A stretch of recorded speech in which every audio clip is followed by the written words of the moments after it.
بسم اللہ الرحمن الرحیم۔ السلام علیکم ڈیئر اسٹوڈنٹ۔ آج اردو کے اس چوتھے لیکچر میں آپ کا ٹیچر کیسر منصور آپ کو ایک بار پھر خوش آمدید کہتا ہے۔ ڈیئر اسٹوڈنٹ، جیسا کہ آپ جانتے ہیں کہ ہم اردو نحو کا پہلا سبق ہجرت نبوی صلی اللہ علیہ وآلہ وسلم کو پڑھ رہے ہیں۔ پچھلے لیکچر میں ہم نے پیراگراف پڑھا تھا نمبر 1 اور نمبر 2۔ آج ہم پڑھنے جا رہے ہیں پیراگراف نمبر 3، 4 اور 5۔ تو اپنے اس لیکچر کا آغاز کرنے سے پہلے ایک خوبصورت شعر حضرت محمد صلی اللہ علیہ وآلہ وسلم کی تعریف میں، شان میں، عقیدت کے لیے۔ بزم کونین سجانے کے لیے آپ آئے، بزم کونین سجانے کے لیے آپ آئے، شمع توحید جلانے کے لیے آپ آئے صلی اللہ علیہ وآلہ وسلم۔ تو ڈیئر اسٹوڈنٹ، میں آپ سے ریکویسٹ کروں گا کہ اپنی درس کتاب کا سبق نمبر 1 صفحہ نمبر 2 پر نکالیے اور پیراگراف نمبر 3 ہم پڑھنے جا رہے ہیں۔ جی، میں امید کرتا ہوں آپ نے نکال لیا ہوگا۔ شروع کرتے ہیں۔ بسم اللہ الرحمن الرحیم۔ رسول صلی اللہ علیہ وآلہ وسلم نے سے قریش کو اس درجہ عداوت تھی۔ لفظ عداوت آ گیا ہے، عداوت۔ عداوت کا مطلب کیا ہوتا ہے بیٹا؟ دشمنی۔ عداوت کا مطلب کیا ہے؟ دشمنی۔ عداوت تھی، دشمنی تھی، تاہم پھر بھی، اس کے باوجود بھی آپ صلی اللہ علیہ وآلہ وسلم کی دیانت پر یہ اعتماد تھا کہ جس شخص کو کچھ مال یا اسباب امانت رکھنا ہوتا تو آپ صلی اللہ علیہ وآلہ وسلم کے پاس لا کر رکھتا تھا۔ اب دیکھیں، تھوڑا سا غور کریں کہ پچھلے پیراگراف میں ہم نے پڑھا کہ وہ آپ صلی اللہ علیہ وآلہ وسلم کو قتل کرنے کے منصوبے بنا رہے ہیں، لیکن اس پیراگراف میں ہمارے نبی حضرت محمد صلی اللہ علیہ وآلہ وسلم سے دشمنی کے باوجود بھی وہ اپنی قیمتی چیزیں اور اپنا قیمتی سامان جو ہے وہ آپ صلی اللہ علیہ وآلہ وسلم کے پاس امانت کے طور پر رکھتے تھے۔ اس وقت بھی آپ صلی اللہ علیہ وآلہ وسلم کے پاس بہت سی امانتیں تھیں۔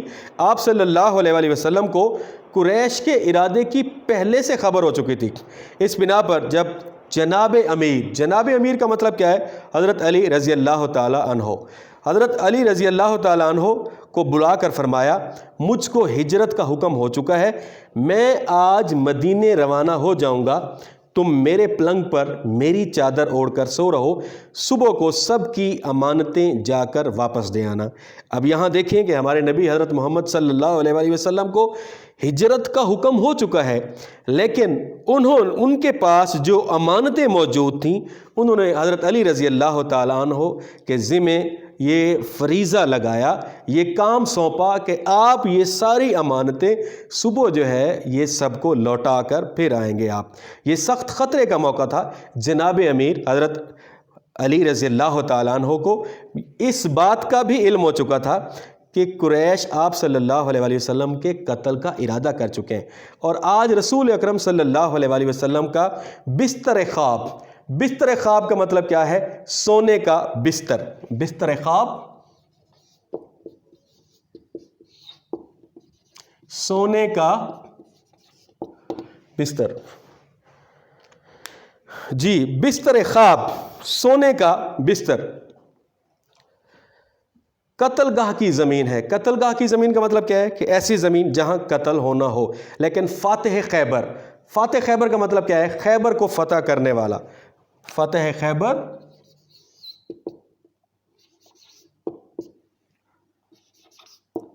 خیبر کو فتح کرنے والا۔ جی، فاتح خیبر کیا لفظ ہے بیٹا؟ فاتح خیبر، خیبر کو فتح کرنے والے کون ہے؟ فاتح خیبر حضرت علی رضی اللہ تعالی عنہ کے لیے قتل گاہ فرش گل تھی۔ فرش گل کا مطلب کیا ہے؟ پھولوں کا فرش، فرش گل، پھولوں کا فرش، یعنی وہ زمین جہاں قتل ہونا تھا، لیکن وہ زمین حضرت علی رضی اللہ تعالی عنہ کے لیے پھولوں کے فرش کی سی تھی۔ جی، پیراگراف نمبر 4 کی طرف بڑھ رہے ہیں۔ کفار نے جب آپ صلی اللہ علیہ وسلم کے گھر کا محاصرہ کیا مطلب گھیرے میں لیا، پہلے بھی ہم پڑھ چکے ہیں۔ رات زیادہ گزر گئی تو قدرت نے ان کو بے خبر کر دیا، لا علم کر دیا، یعنی ان کے ذہن میں بھی یہ بات نہ رہی۔ ہاں، حضرت صلی اللہ علیہ وسلم ان کو سوتا چھوڑ کر باہر آئے، کعبے کو دیکھا اور فرمایا، مکہ تو مجھے دنیا سے زیادہ عزیز ہے، لیکن تیرے فرزند مجھ کو رہنے نہیں دیتے۔ بہت ہی خوبصورت جذبات کا اظہار اور بڑی تاریخی بات ہمارے نبی حضرت محمد صلی اللہ علیہ وآلہ وسلم نے فرمائی کہ اے مکہ، تو مجھ کو تمام دنیا سے سب سے زیادہ پیارا ہے، سب سے زیادہ عزیز ہے، لیکن یہاں کے جو تیرے فرزند ہیں وہ مجھے رہنے نہیں دیتے۔ حضرت ابوبکر صدیق رضی اللہ تعالیٰ عنہ سے پہلے قرارداد ہو چکی تھی۔ دونوں صاحب پہلے جبل سور، جبل سور یہ کیا ہے؟ مکہ کے قریب ایک پہاڑ ہے، ٹھیک ہے، اس کا نام ہے جبل سور، مکہ کے قریب ایک پہاڑ کا نام ہے، میں جا کر پوشیدہ ہوئے مطلب چھپ گئے۔ یہ غار آج بھی موجود ہے اور بوسہ گاہ خلائق ہے۔ بوسہ گاہ خلائق کیا لفظ ہے بیٹا؟ بوسہ گاہ خلائق کیا مطلب ہے؟ مخلوق کے بوسہ دینے کی جگہ، ٹھیک ہے، یعنی وہ جگہ جہاں مخلوق جو ہے وہاں بوسہ دیتے ہیں، اس کو چومتے ہیں، ٹھیک ہے، عقیدت کے طور پہ اس کا احترام کرتے ہیں، محبت کے طور پر اس کو چومتے ہیں، یہ آج بھی موجود ہے۔ حضرت ابوبکر صدیق رضی اللہ تعالیٰ عنہ کے بیٹے عبداللہ جو نوخیز جوان تھے، نوخیز کا مطلب کیا ہے؟ نوجوان شب کو غار میں ساتھ ہوتے، صبح منہ اندھیرے چلے جاتے اور پتہ لگاتے کہ قریش کیا مشورے کر رہے ہیں۔ جو خبر ملتی شام کو آ کر حضرت صلی اللہ علیہ وآلہ وسلم سے عرض کرتے۔ حضرت ابوبکر صدیق رضی اللہ تعالیٰ عنہ کا غلام رات گئے تک بکریاں چراتا اور آپ صلی اللہ علیہ وآلہ وسلم اور حضرت ابوبکر صدیق رضی اللہ تعالیٰ عنہ ان کے لیے ان بکریوں کا دودھ لاتا۔ 3 دن تک یہی سلسلہ جاری رہا، لیکن ابن حشام کون ہے؟ ایک تاریخ دان ہے، ایک مورخ ہے جس نے تاریخ لکھی ہے۔ وہ لکھتا ہے کہ روزانہ شام کو حضرت اسماء جو رسول اکرم صلی اللہ علیہ وآلہ وسلم جو حضرت ابوبکر صدیق رضی اللہ تعالیٰ عنہ کی صاحبزادی ہیں، ہر روز گھر سے کھانا پکا کر غار پہنچاتی۔ اس طرح 3 راتیں غار میں گزاری۔ نیکسٹ پیراگراف ہے نمبر 5۔ جب صبح قریش کی آنکھیں کھلیں تو پلنگ پر حضرت صلی اللہ علیہ وآلہ وسلم کی جگہ جناب امیر تھے، یعنی رسول اکرم صلی اللہ علیہ وآلہ وسلم کے بستر پر حضرت علی رضی اللہ تعالی عنہ موجود تھے۔ ظالموں نے آپ کو پکڑا اور حرم میں لے جا کر تھوڑی دیر محبوس رکھا۔ حرم کا مطلب کیا ہے؟ کعبہ کی 4 دیواری۔ حرم کعبہ کی 4 دیواری، کعبہ کی 4 دیواری میں لے گئے اور وہاں جا کر تھوڑی دیر کیا رکھا؟ محبوس رکھا۔ محبوس کا مطلب کیا ہے؟ قید میں رکھا۔ تھوڑی دیر وہاں لے گئے اور قید میں رکھا۔ پھر حضرت صلی اللہ علیہ وآلہ وسلم کی تلاش میں نکلے، ڈھونڈتے ڈھونڈتے غار کے دہانے تک پہنچ گئے۔ دہانے تک کا مطلب کیا ہے؟ کنارے تک۔ دہانے تک،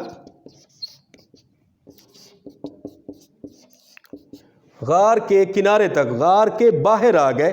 آہٹ پا کر قدموں کی آواز سن کر حضرت ابوبکر صدیق رضی اللہ تعالی عنہ غمزدہ ہوئے مطلب پریشان ہوئے، غمزدہ پریشان ہوئے اور حضرت صلی اللہ علیہ وآلہ وسلم سے عرض کیا کہ اب دشمن اس قدر قریب آ گئے کہ اگر اپنے قدم پر ان کی نظر پڑ جائے تو ہم کو دیکھ لیں۔ اور آپ صلی اللہ علیہ وسلم نے فرمایا لا تحزن ان اللہ معنا، سورۃ توبہ کی آیت نمبر 40، کہ گھبراؤ نہیں، بے شک اللہ ہمارے ساتھ ہے۔ جی تو ڈیئر اسٹوڈنٹ، آج کے ہمارے اس لیکچر میں 3 پیراگراف تھے جن کو ہم نے پڑھا اور ان کے جو مشکل الفاظ تھے ان کو ہم نے لکھا، اس وجہ سے کیونکہ جب آپ ان کو الفاظ معنی کو یاد کر لیں گے اور آپ کا جو تشریح والا جو سوال ہے اس میں آپ کو کسی قسم کی کوئی ٹینشن نہیں ہوگی، تو میں امید کروں گا کہ آپ ان کو ایک بار پڑھیں گے اور ان کو ایک بار لکھیں گے اور ان کے الفاظ معنی کو اچھی طرح یاد کریں گے۔ اور ایک شعر کے ساتھ رخصت ہونا چاہوں گا، ایک خوبصورت شعر کہ ایک پیغام جو ہر دل میں اجالا کر دے، ایک پیغام جو ہر دل میں اجالا کر دے، ساری دنیا کو سنانے کے لیے آپ آئے۔ اسی کے ساتھ ہی ہمارا آج کا یہ ٹاپک جو ہے اپنے اختتام پر پہنچا ہے اور اگلے ٹاپک میں ملاقات ہوگی. ہم اگلے جو ہمارے پیراگراف ہیں ان کو ریڈ آؤٹ کریں گے, ان کے الفاظ میں نہیں لکھیں گے, اور آپ کی اسائنمنٹ یہی ہے کہ آپ ان کو اچھی طرح لکھیں گے, اچھی طرح تیار کریں گے, الفاظ میں کو یاد کریں گے, اور تاکہ آپ کو اس کی تشریح لکھنے میں کسی قسم کی ٹینشن نہ ہو. اسی کے ساتھ اجازت چاہتا ہوں. اللہ حافظ.